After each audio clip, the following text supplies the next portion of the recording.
Olá, bem-vindos a mais um episódio do Córtex Frontal. Aqui o meu videocast para o jornal Sol. Nós discutimos sempre política com P maiúsculo. Aqui não perdemos tempo com política pequena, com tricas e nicas, nem intrigas. Aqui pretendemos ir sempre aos assuntos magnos da política portuguesa e internacional. Hoje vamos discutir um tema da máxima importância, mas que, tal como outros que temos vindo a debater aqui, estranhamente, misteriosamente, tem estado completamente arredado da arena mediática. Embora seja, de facto, um assunto de extrema importância que mexe não só com a saúde pública de todos, mas também com a soberania nacional, pelos vistos, os órgãos de comunicação social mais tradicionais não têm querido mexer uma palha sobre isso. Estou a falar do Tratado Pandémico. O Tratado Pandémico é, como o próprio nome indica, um documento proposto pela Organização Mundial de Saúde que visa a que seja ela, Organização Mundial de Saúde, um organismo não eleito, a regular futuras crises de saúde pública nos seus países, nos respectivos países que pertencem à OMS, que seja a OMS a ditar as regras, as normas, as medidas políticas de gestão dessas putativas e eventuais crises de saúde pública, albarroando aquilo que é a soberania nacional e, claro, os direitos, liberdades e garantias de todos nós, como aliás aconteceu já durante a gestão da Covid. Mas agora, de alguma forma, tornar isto oficial. Tanto aconteceu durante a gestão da Covid que, como sabem, os que não sabem ficam a saber, o Tribunal Constitucional, em Portugal, decretou já dezenas de vezes, uma série dessas medidas como, de facto, inconstitucionais. E, portanto, essa violação e agressão das liberdades fundamentais de todos nós que já teve estes perigosos precedentes de que estamos a falar. Há cerca de um ano, fui com a Marta Gameiro ao Parlamento, à Assembleia da República. O Tratado Pandémico e as emendas que se pretendem aqui referendar visam tornar obrigatórias as recomendações da OMS, dando total liberdade ao diretor da OMS, que é uma escolha essencialmente política, de declarar pandemias ou emergências de saúde pública, reais ou potenciais. A OMS poderá tomar decisões sem escrutínio público e sem transparência. Poderá obrigar os países a mudar as suas próprias leis, a transmitir informação nacional para outros países e a ficar com propriedade intelectual, obrigar a direcionar recursos financeiros nacionais para atividades que achem de maior importância. Tudo isto de um grupo de burocratas não especialistas, sentados em secretárias em Genebra, sem experiência de campo, sem relação direta com os resultados e sem serem eleitos. Foi a Marta que lançou uma petição que pretendia, entregue então na Assembleia, reuniu as assinaturas suficientes para que se discutisse na Assembleia da República justamente estes perigos deste tratado pandémico. A Marta Gameiro é médica dentista e é a minha convidada hoje justamente para discutirmos este tema do tratado pandémico. Obrigada, Marta, por estares aqui. Obrigada, eu. Nós há cerca de um ano, penso que foi mais ou menos em março de 2023. Foi 16 de fevereiro. 16 de fevereiro, portanto já fez largamente um ano, já passou um ano. Fomos, de facto, à Assembleia da República, porque tu fizeste esta petição, foste a primeira peticionária, lançaste esta petição, e lá estivemos. E uma das coisas que eu penso que nós constatámos, penso que esta conclusão partilhamos, as duas, é que vários daqueles deputados estavam completamente a leste do que é isto do tratado pandémico. Verdade ou mentira?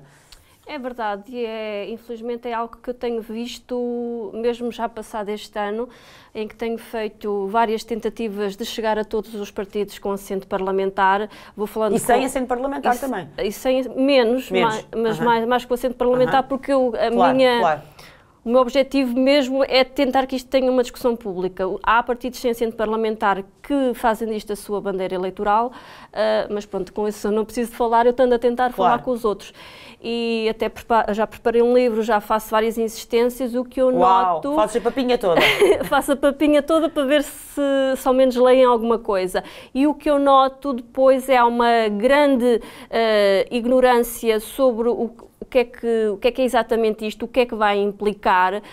Por exemplo, eu tive há cerca de 1 ano e meio, foi a primeira reunião que eu tive com o LIVRE, foi os primeiros que nos aceitaram receber. Eu agradeço-lhe, porque efetivamente, apesar de terem uma opinião contrária, ouviram. E a postura era um bocadinho, é preciso fazer alterações à Constituição, mas isto é por uma boa causa. E eu acho que isso é de uma inocência e ignorância acerca do que realmente está em causa, porque isto vai tudo muito regras e regrinhas. Nesta altura do ano, nesta altura do campeonato, melhor dizendo, será só inocência? É que isto já é dado como adquirido que esta gestão da Covid correu muito mal a vários títulos, não é? Sim, eu ontem estive a falar com uma pessoa que me disse que há uma espécie, que a razão pela qual os deputados não se debruçavam muito sobre isto é um bocado por o que ele chamou similar à culpa nazi.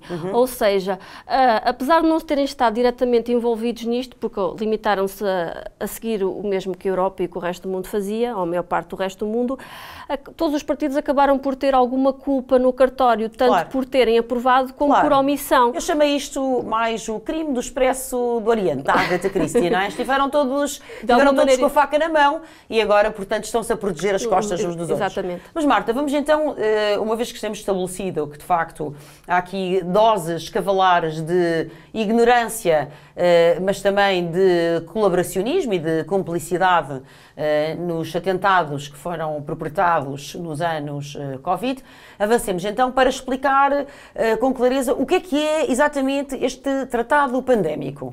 Então, para as pessoas que nos estão a ouvir e ainda não estão ao corrente deste assunto, o Tratado Pandémico, na realidade, são 2 documentos. Um é alterações, emendas ao Regulamento Sanitário Internacional, que as últimas alterações que foram feitas foi em 2005.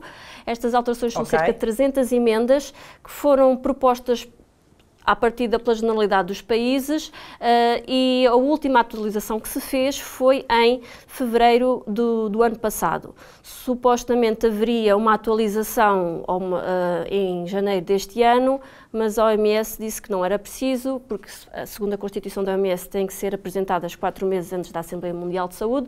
Não foi feito, porque alegaram uma burocracia, um saltinho burocrático e seguiu em frente, fica assim. Depois há um outro documento que é o novo Tratado Pandémico, cuja última atualização ocorreu em outubro de 2023. Houve uma atualização também o mês passado, mas nada de relevante, que, no fundo, estes 2 documentos é um seguimento do outro, porque eles dizem mais ou menos as 2 coisas, só que as emendas fazem os regulamentos e depois o Tratado Pandémico é como... Basicamente é dizer, vai-se formar um grupo sempre que há uma pandemia para decidir o que se vai fazer. E este grupo é constituído por estas partes, que podem ser tanto países como fundações, agências, todas que a OMS entenda que podem intervir. Não eleitos. Sim, não eleitos. E um dos principais problemas deste tratado e destas emendas é que colocam a OMS numa posição de comando. Uma das primeiras alterações que faz nas emendas é que deixa de ser conselhos e retira a parte de não vinculativo para recomendações temporárias ou permanentes, ou seja, há aqui uma autoridade da OMS. E foi introduzido um artigo que eu tenho aqui, é um artigo 13A, em que 13A, em que diz expressamente: os Estados-partes reconhecem a OMS como autoridade de orientação e coordenação da resposta internacional à saúde pública durante uma emergência de saúde pública de interesse internacional e comprometem-se a seguir as recomendações da OMS em sua resposta à saúde pública. Portanto, os países vão se comprometem-se. Como Portugal e outros? Quantos países é que são na OMS? Não sei. São 194. São quase todos? São quase todos, sim. Portanto, são quase todos. Portanto, é uma autoridade global. Sim. Isto depois levar-nos certamente mais à frente a outra conversa, porque existe, evidentemente, a tentativa de uma autoridade globalista, e este é um bom exemplo, mas deixarei essas apreciações políticas mais à frente. Primeiro, realmente queria esclarecer isto. Portanto, o que está nesse artigo 13A do Tratado Pandémico é que, evidentemente, os Estados vão entregar, em bandeja de ouro, a responsabilidade... Reconhecem a autoridade. Reconhecem essa autoridade à OMS. Exatamente.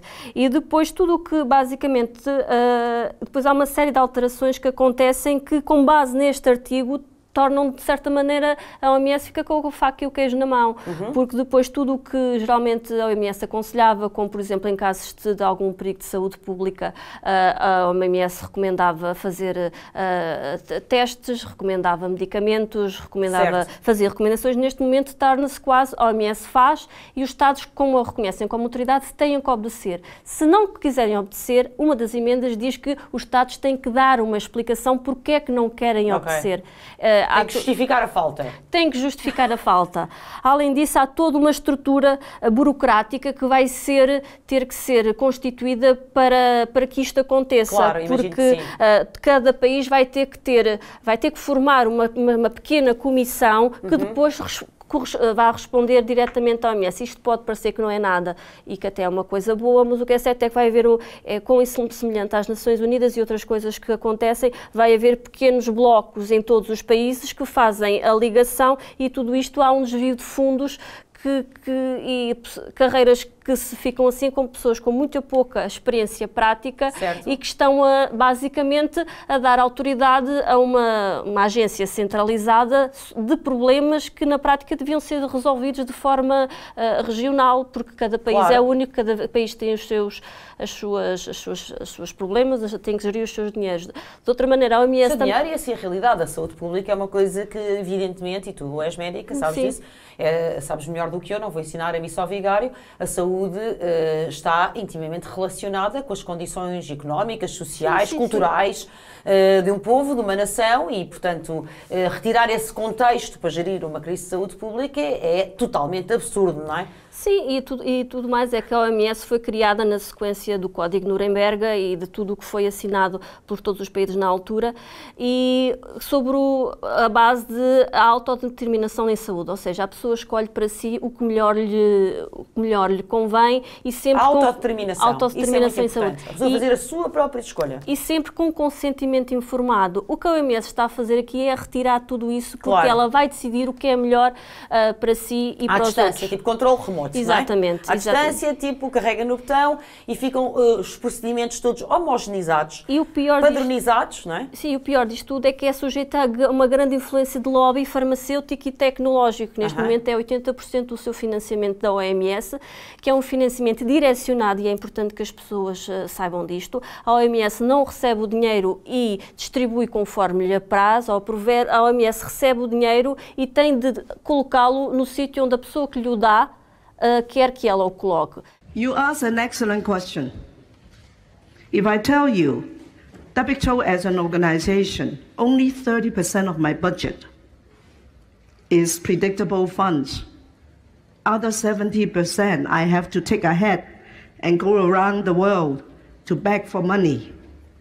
And when they give us the money, they are highly linked to their preferences. Neste momento temos uma grande indústria pandémica, como disse, a nível global que foi constituída. Temos a Fundação Bill e Melinda Gates, temos a Wellcome Trust, temos o CEPI e temos a Gavi.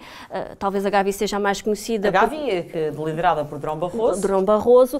O criminoso de guerra, Durão Barroso. Que fazem um forte lobby para uma resposta direcionada para vacinas. E qualquer médico e profissional de saúde pode saber mais ou menos, mas tem conhecimento que as vacinas são importantes, é verdade, mas têm o seu lugar na saúde pública, não são uma panaceia universal. Não são o alfa e o ômega, exatamente, não são uma panaceia. Aliás, um dos problemas nos países de terceiro mundo mais pobres é que esta resposta muito direcionada para vacinas acaba por desviar fundos para produtos e depois tudo o resto falta. Falta saneamento, falta médico, falta coisas básicas como higiene. Mas tem direito a uma vacina. E não tem vacina, mas não tem higiene. Exatamente. Mas tu tocas aqui uma corda muito sensível, que é a questão da independência da OMS, porque o facto de haver um organismo centralizado que vai ditar uma série de comportamentos padronizados para 190 países já é altamente problemático, evidentemente, mas no mínimo esperar-se-ia que, de facto, essa agência centralizada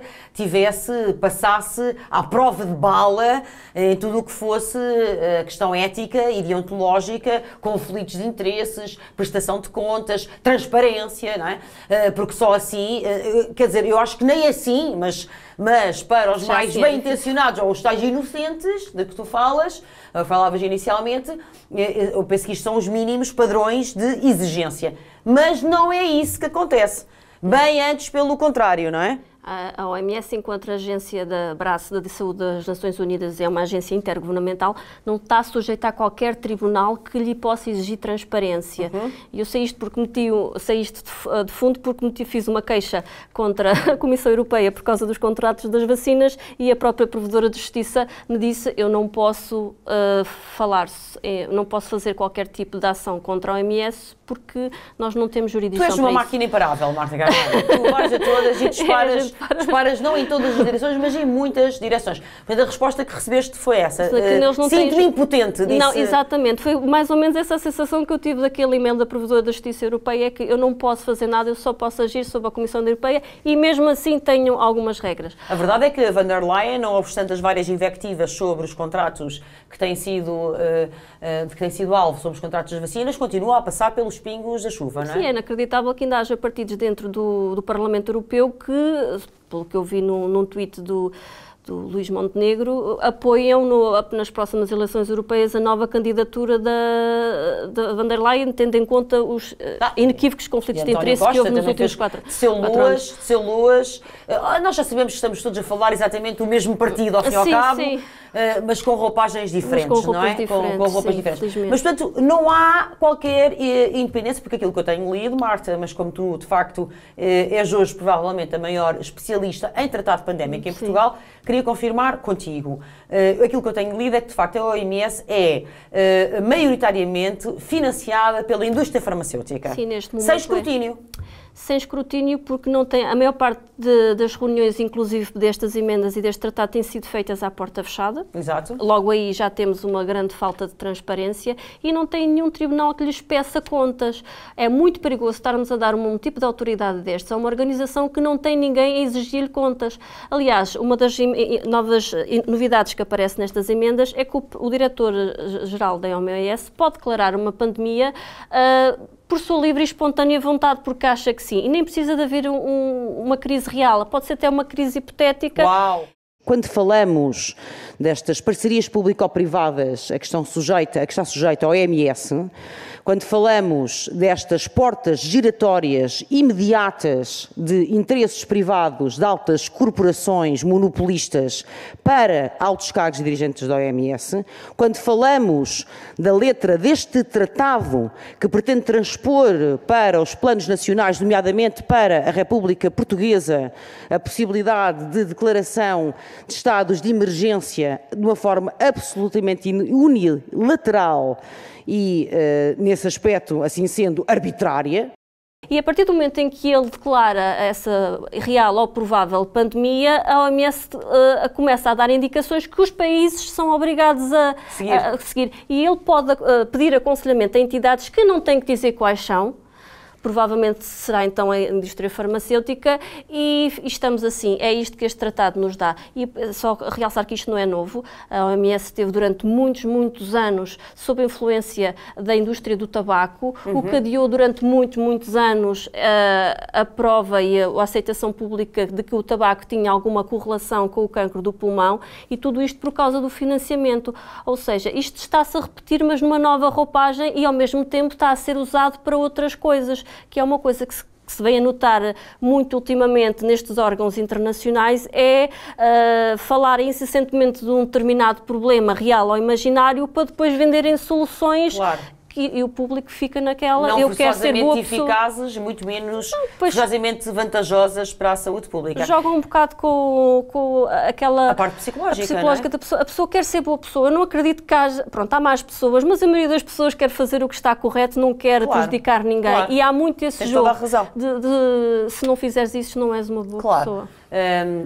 Ao fim e ao cabo, quando são desenhadas estratégias sociopáticas, evidentemente que se vão vampirizar e canibalizar, em primeiro lugar, as pessoas que não são sociopatas e que são bem intencionadas, como tu estavas a dizer. Mas tu tocas aí num ponto importante sobre a indústria, os patrocínios da OMS. Outrora já foi, por exemplo, a indústria tabágica e todos nos lembramos dos lucros milionários milionários, mas a verdade dessa indústria é que a verdade é que estes grandes poderes fácticos, não é? O establishment, ele muda, esse é um verdadeiro vírus mutante, muda facilmente de formato, não é? De gestalt, para se adaptar. Ontem o capital estava na indústria de tabaco, porque era isso que estava a dar, amanhã não há problema, muda-se para o setor imobiliário e depois da manhã, aliás, eu há bocado falava do Durão Barroso, ou sublinhava do Gavi o seu Durão Barroso, porque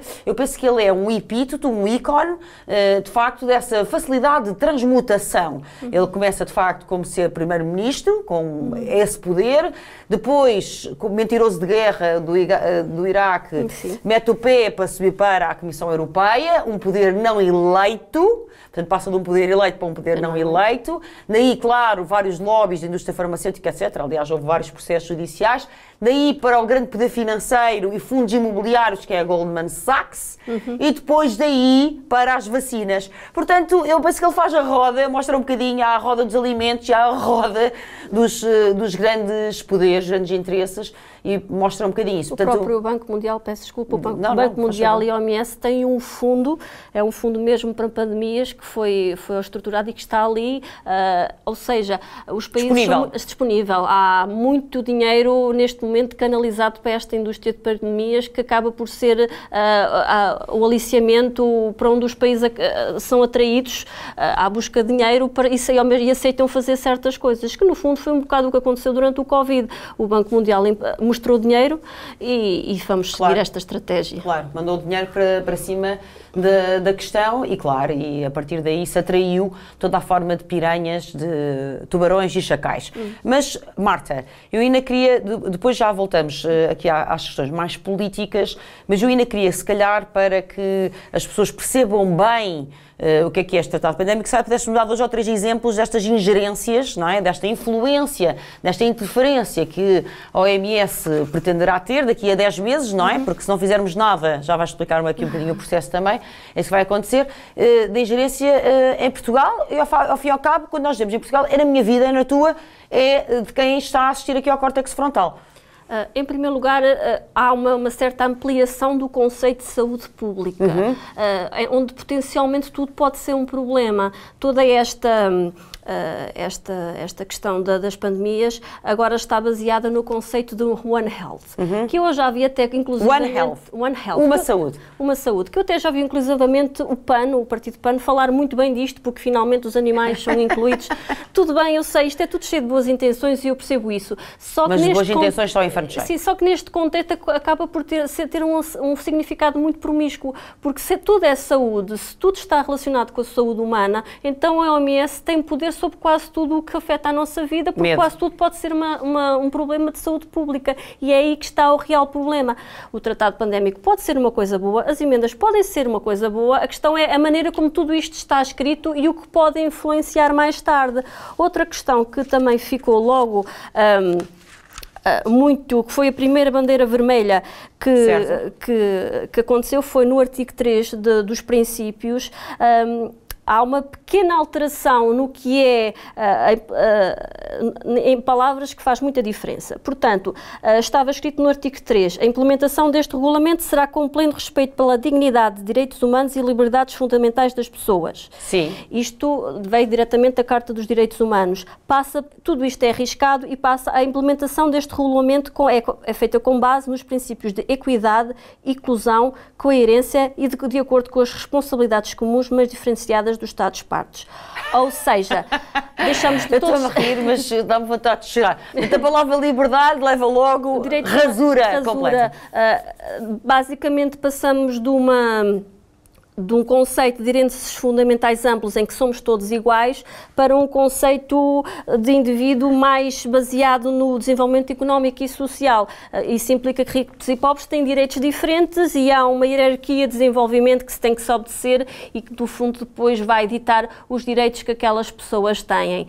E isto, mais uma vez, ali assim de repente, até parece uma coisa que faz sentido, se depois começamos a pensar e ver nas implicações que isto pode ter a longo prazo e para o que é que isto podemos começamos a ficar um bocadinho preocupados. Duas perguntas. Não te percas onde é que vais, tu vais aí com toda a velocidade, a todo o vapor. Isto é muito grande. De facto, é um gosto conversar com pessoas que de facto percebem sobre as matérias, mas eu queria te dizer que o simples facto de fazerem essa alteração no artigo 3, é evidentemente que ela não é fortuita, não é arbitrária, não é? O facto de tirar palavras como liberdades fundamentais para passar a incluir conceitos tão latos e tão complexos como inclusão, não é?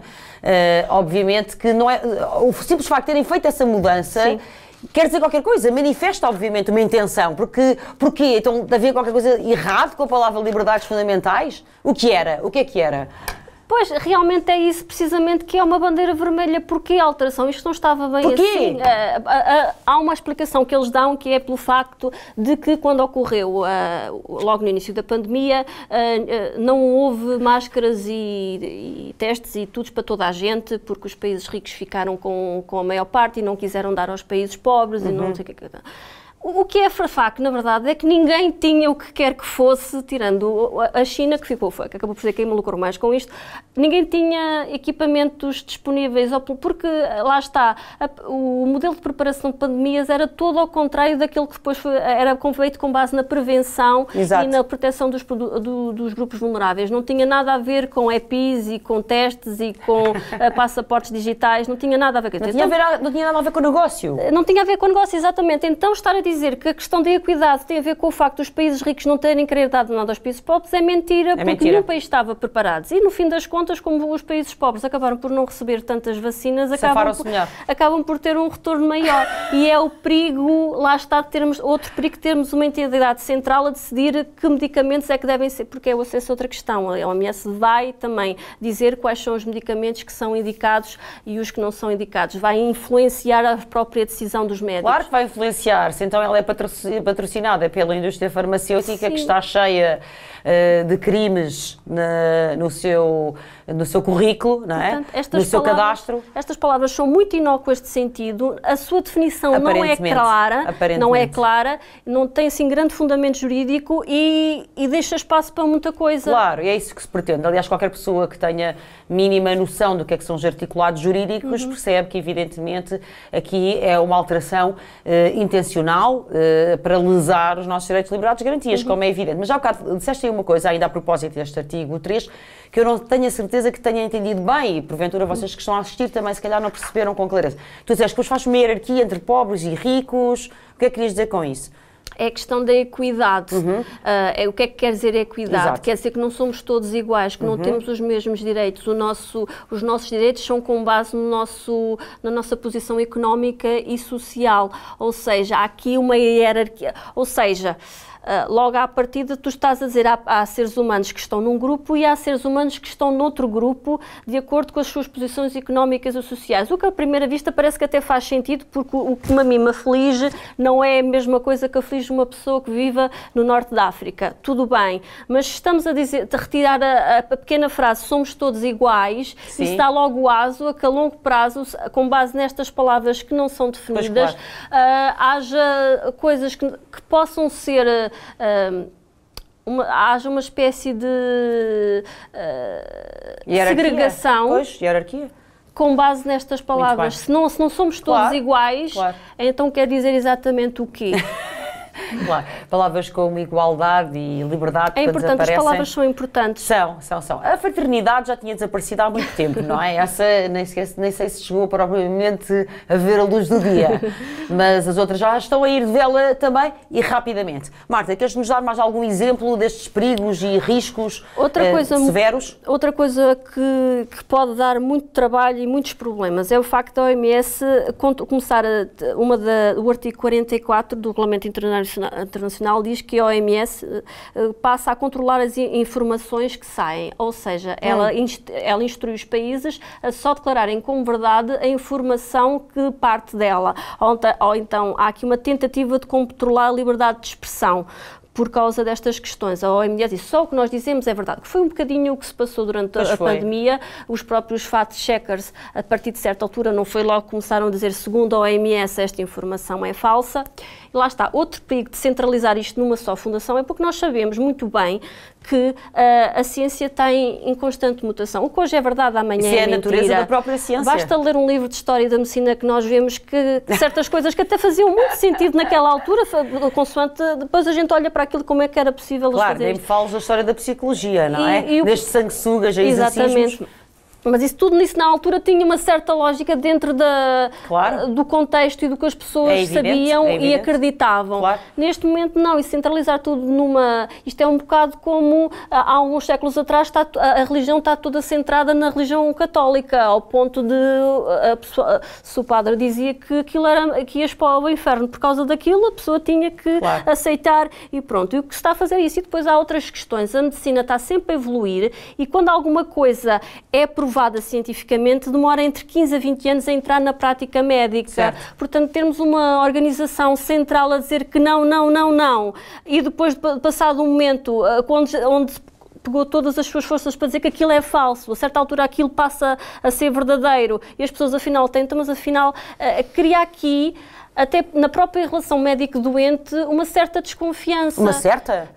Uma enorme desconfiança, não é? Porque também... temos que dar liberdade aos médicos para fazerem o que a sua prática lhes todos diz, os clínicos, não é? Até para a relação médico-doente, porque depois há uma frase que diz ninguém conhece melhor a sua doença do que o doente crónico. Obviamente. Até conhece melhor do que o próprio médico. Sem dúvida. E tem que haver esta liberdade de relação entre médico e doente. Não pode vir de uma lei que é imposta por pessoas que estão sentadas numa secretária em Bruxelas que dita o que deve ser feito e o que não deve ser feito. Farmacêutica. E a ser pagas. Depois isto tem todas as influências que se podem ser. Depois acaba por ser a farmacêutica que tem mais influência que acaba por conseguir. Que acaba por ditar isto. E nós também tivemos isso durante a pandemia, onde tivemos um autêntico vendedor de fármacos à televisão todos os dias a passar-se por médico credível. Estamos a falar do Filipe Freud. Sim. Claro, eu penso que o Filipe Freud podia usar, já não sei quem é que inventou essa piada, mas eu gostei muito, usar como os corredores de Fórmula 1 e assim os patrocínios colados nos braços e nas lapelas dos casacos. Ele tinha todo o direito de fazer a promoção que quisesse. Claro. Tinha que dizer que estava... Não podia mascará-la de informação. De Esta questão da informação que tu trazes é de facto muito importante, porque se está neste tratado pandémico que efetivamente só a informação certificada pela OMS é fidedigna, porque é isso que tu estás a dizer, então, de facto, não estamos a falar só de uma ameaça à saúde pública. Este tratado não será só, este tratado pandémico não será só uma ameaça à saúde pública, é de facto uma ameaça mais profunda àquilo que é os regimes democráticos, de liberdade de expressão, etc., de informação, até porque nós já sabemos o que é que tem acontecido às pessoas que saem, nomeadamente na Covid, mas não só, sei lá, com as questões trans, com as questões do ambiente, em imensos dossiês. As pessoas que saem desta trilha, desta narrativa, não é? destes carris oficiais da informação, são ostracizadas, insultadas, eliminadas da praça pública, ou seja, são assassinadas politicamente, cívica e politicamente. Sim. Eu estou a medir as palavras que estou a usar, são assassinadas cívica e politicamente.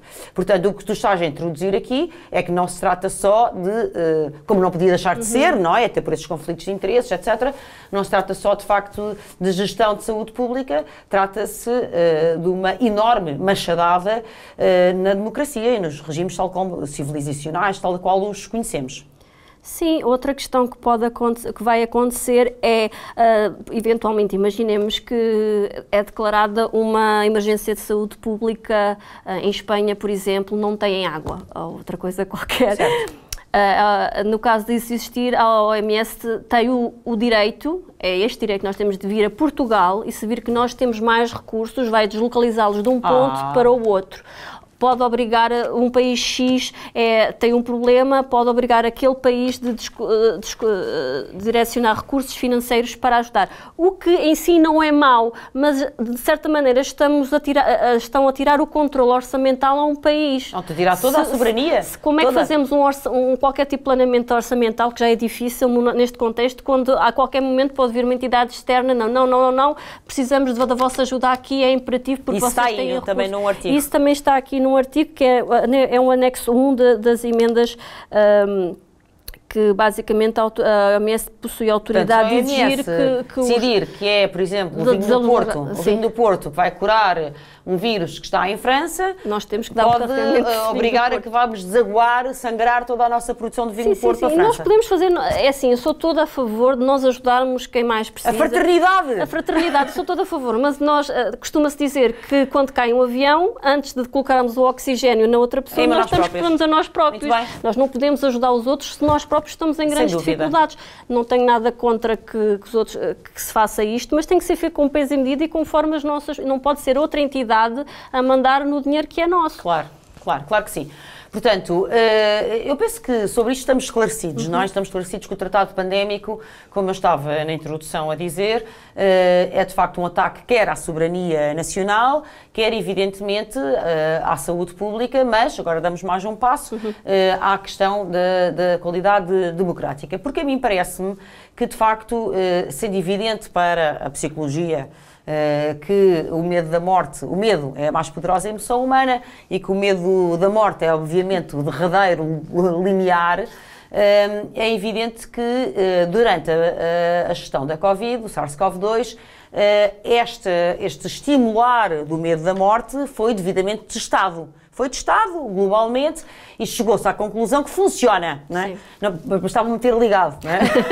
Não precisavam ter feito, ou a mim ou qualquer psicólogo, não é? Sim. Não precisavam ter feito estou a brincar, mas estou a brincar só para dizer que isto já está mais do que estabelecido. Não foi há 15 ou 20 anos na psicologia, isto já está estabelecido há muito mais anos na psicologia, que assim é.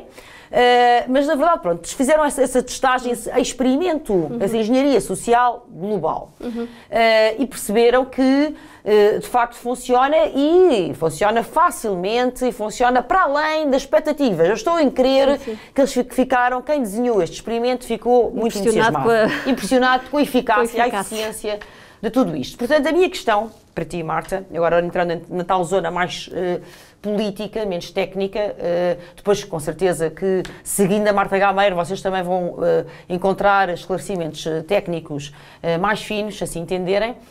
A minha questão política, dizia eu, é a seguinte: parece que a OMS, cavalgando essa onda de que não há nada mais eficiente do que o medo da morte para impingir o que quer que seja às pessoas, é o verdadeiro cavalo de Troia numa agenda globalista. Por isso é que, justamente, parece que este desenho deste tratado pandémico, esta concepção disto, de facto, estas ramificações todas, não só estritamente na saúde pública, mas lá está, os recursos, a informação, etc., porque é o cavalo de Troia que as pessoas aceitam. Isto é para o bem, é para a nossa saúde. Sim, inclusivamente está em marcha, tanto na União Europeia como a própria OMS também adquiriu um projeto de implementar um passaporte digital. Exato. Que há muito, isto já está a decorrer, estamos a sair notícias sobre isto, e que a ideia é que estarmos a caminhar uma espécie de sistema de crédito social chinês. Para quem não sabe, na China eles têm uma espécie de crédito que, consoante a pessoa se porta bem ou não, vai perdendo ou ganhando pontos, e que isso pode influenciar na sua vida tanto em coisas grandes como fazer um crédito para uma casa, como em coisas pequenas como comprar um bilhete de autocarro. E teme-se que o que esteja a acontecer neste momento é que, com o pretexto de crises sanitárias, crises climáticas, que também entram nas crises sanitárias, porque sobre o conceito One Health é tudo saúde, tudo afeta o ser humano. Realmente esse sistema, One Health realmente é mesmo o cavalo de Troia. Sim. Vão implementar estas coisas que depois passam para outras, e as pessoas acabam presas a um sistema que lhes obriga a tomar certos a tomar certas atitudes. Isto acaba por ser muito tentar controlar o comportamento humano numa determinada direção. Acaba por ser, não, e depois o que é que nós temos? Eu não gosto de falar nisto porque como eu não sou da economia, eu entrei um bocado nisto com o Covid, estas coisas foram um bocadinho novas para mim. Temos depois o Fórum Económico Mundial, que é uma espécie de fundação ou agregado onde as grandes empresas, as grandes corporações se reúnem. É um fórum, é exatamente isso, é um fórum que congrega todas as grandes corporações, todos os grandes interesses. E depois temos políticos, também são convidados lá. Financeiros. E há conversas, os políticos precisam de dinheiro para fazerem o que prometeram, muitas vezes dizem-se que o futuro é para ali que eles vão, mas o que se passa neste Fórum Económico Mundial, que aproveitou e muito a crise Covid, foi tentar direcionar e fazer implementar certas medidas, essencialmente tecnológicas, que parece que é com a tecnologia que eles vão conseguir finalmente controlar as pessoas, de maneira a fazer as pessoas a comportarem-se de determinada maneira. E depois qual é o perigo disto? É que é muito suscetível a ideologias, e é muito perigoso quando é uma ideologia que está atrás de todo o movimento político, porque lá por aquela ideologia ser aceitável naquele grupo, eu não a tenho que aceitar porque os meus valores não estão de acordo com eles, e não pode ser um grupo pequeno que lá tem as suas convicções a tentar influenciar o resto do mundo porque acha que é assim que vai salvar o planeta, que é um bocado o que estamos a ver. O Fórum Económico Mundial tomou para si a responsabilidade de salvar o planeta do que quer que seja e implementa e faz pressão e faz lobby para que certas medidas sejam implementadas para modificar o comportamento das pessoas. É o que estão a fazer com a OMS, é o que estão a fazer depois com estes passaportes digitais, a questão dos testes era exatamente a mesma coisa, vai tudo num determinado sentido. Eu vejo assim, Marta, eu vejo este tratado pandémico como o embrião de um governo globalista, que depois tem uma espécie de isto é tipo polícia bom e polícia mau, não é? E que depois tem uma espécie de um braço armado no Fórum Económico Mundial, mas de facto este tratado pandémico é o embrião do governo globalista, porque todas lá está, todos estes tentáculos que tu estás aqui a expor, através destes artigos, destas alterações, etc., é isso que nós estamos a falar, é um governo global. Até porque quem começou tudo isto foi essencialmente a Alemanha, que foi a Alemanha está um bocadinho por trás disto tudo, a Alemanha e os Estados Unidos, foi a Alemanha, a França e o Reino Unido e uma série de países mais pequenos que começaram esta questão que era preciso o tratado pandémico. A Alemanha tem muitos negócios com a Fundação Bill e Melinda Gates. A empresa que mais ficou a lucrar em termos de... foi a BioNTech, que é uma empresa alemã que depois se uniu à Pfizer. Há muito interesse económico aqui também, que depois... A BioNTech não era aquela onde estava o marido da von der Leyen, não? Sim, ele acaba por ter relações, sim, indiretamente, é CEO de uma empresa que trabalha para lá, isto está tudo, a gente começa a puxar e vemos que são sempre as pessoas... E o jornalismo... Anos e anos que foram apresentados modelos catastróficos e como as pandemias podiam trazer problemas ao Banco Mundial. O Banco Mundial acaba por fazer orçamentos e empréstimos. Isto, no fundo, depois acaba também por ser para manter os países endividados. Claro. E os políticos, os políticos chegam ao poder e mantêm-se no poder se seguirem esta cartilha. Se não seguirem esta cartilha, não vão ter o dinheiro, como tu estavas a dizer. Exatamente. O Fórum Económico Mundial, esses contactos, estes lobbies, isto não vai aparecer e depois vai haver a chantagem com a dívida soberana, com os ratings, etc, e vão de vela e não vão para a Sibéria, mas vão para outro tipo de gulags. Eu acho que as pessoas têm que principalmente começar a perceber que há uma grande propaganda que existe no Ocidente, na Europa e nos Estados Unidos, que nós não estamos habituados a pensar que existe. Nós pensamos em propaganda e pensamos na Coreia do Norte, pensamos na China, pensamos em países ditatoriais e nós temos que começar a perceber que ao Ocidente também há uma propaganda que vem das entidades que nos deviam basicamente proteger ou no mínimo gerenciar, mas para nos fazer acreditar que aquilo que está a ser proposto é para o nosso bem e para os nossos interesses. Não é, nós temos que começar a olhar para as notícias, a ler as notícias, a não aceitar só aquilo que vem, porque o jornalismo, infelizmente, hoje em dia é só um bocadinho, a expressão é boca de microfone, eles limitam-se a reproduzir o que ouvem, não há grande escrutínio, há uma simulação de escrutínio, mas acaba por não ser, porque os próprios jornalistas do que me tem estado a ver. Vivem eles próprios dentro de uma bolha de realidade. Só, há uma certa deslumbramento com a proximidade do poder, talvez. Sim, deitam-se com os políticos e almoçam com o poder financeiro, enfim. E pronto, por exemplo, há um livro de um médico que esteve dentro da Casa Branca há poucos meses, mas depois acabou por sair porque não conseguiu fazer nada, e ele, o Dr. Scott Tatas, e ele diz mesmo, nós estávamos em reuniões mas isto acontece nos Estados Unidos e acontece na Europa, nós estávamos em reuniões sobre como haveríamos de gerir isto, e na altura o Dr. Anthony Fauci ligava diretamente para um jornalista da CNN para dizer o que é que ele devia dizer, e o jornalista aceita. Aceita, claro. E nós temos que ler as notícias, não podemos só aceitá-las, temos que as ler. Tem que haver literacia mediática, infelizmente não há. Mas Marta, caminhando aqui para o fim da nossa espetacular conversa, estávamos aqui à vontade mais uma hora a escrutinar isto, mas também deixo algum trabalho para quem está desse lado. Gostava de terminar falando daquilo que nós podemos fazer.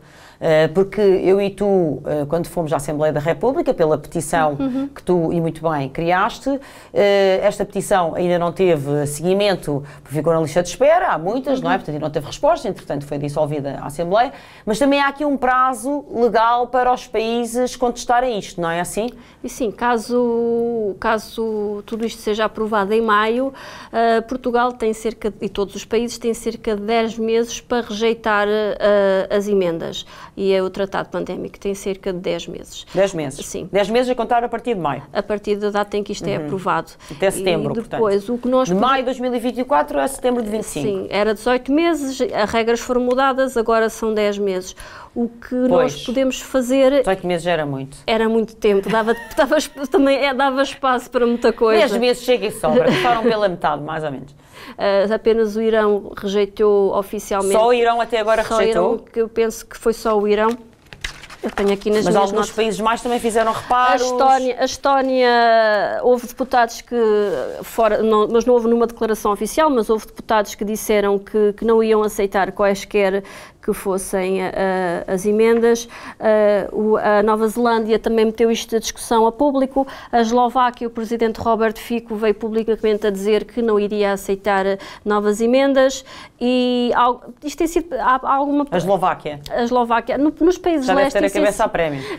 Nos países de leste e em África, principalmente, há uma resistência, porque isto soa muito a tempos idos em que algumas destas coisas eram obrigatórias. Lembram-se do comunismo, não é? Sim, e pronto, é assim, a direita e a esquerda, é assim, tanto houve ditaduras de direita como houve ditaduras de esquerda, nós podemos apoiar uma ou outra ideologia. Nós agora estamos numa ditadura de centro. E agora, não há bons nem maus, as pessoas se quiserem obrigar, vão obrigar em qualquer aspecto político, mas o que é certo é que muitas destas coisas que estão aqui a serem implementadas relembram muito tempos ditatoriais, de maneira que... sem dúvida.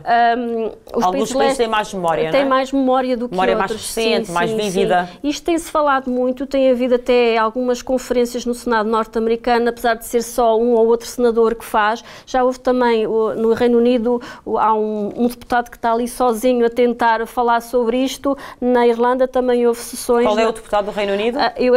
Andrew Bridge, qualquer coisa. Andrew Bridge. Também há o Robert Ross, não é? O Robert Ross da Holanda é europeu. Há a eurodeputada alemã, a Christiane Andersen, que também fala muito sobre isso. Há uma deputada também irlandesa, que eu não sei o nome dela. Aquele deputado também romeno. Há o romeno, sim. Há várias pessoas mas são, enfim, como veem, são meia dúzia de gatos pingados. Parece muita gente. Pelos dedos de uma mão. Parece muita gente, mas na prática, eu espero que a fé que eu tenho é que nas próximas eleições europeias haja de alguma maneira alguma mudança dentro do Parlamento noutro sentido, que depois acabe por condicionar quem está à frente. Possa catapultar, não é? Mas tudo isto demora tempo e estas coisas vão ser aprovadas em maio e depois, primeiro que um país depois consiga sair de uma coisa que aceitou, demora no mínimo 3 anos e é preciso que as coisas sejam bem... E 3 anos já é para imensas... Sim, mas vemos o caso do Reino Unido, emergências de saúde teoricamente pública. Saiu da União Europeia, mas continua com um pé cá e um pé lá. Claro. Marta Gameiro, foi um gosto falar contigo. Muito obrigada pelo teu testemunho e pelos teus esclarecimentos realmente importantes. Já sabem que, seguindo a Marta, também podem acompanhar mais de perto esta questão do tratado, que continua a avançar. Fiquem atentos, lutem pelos vossos direitos, liberdades e garantias. Sigam aqui o Córtex Frontal e, se gostam, claro, recomendem, por favor, aos vossos amigos, familiares e colegas. Aqui discutimos sempre política com P capital. Até à próxima.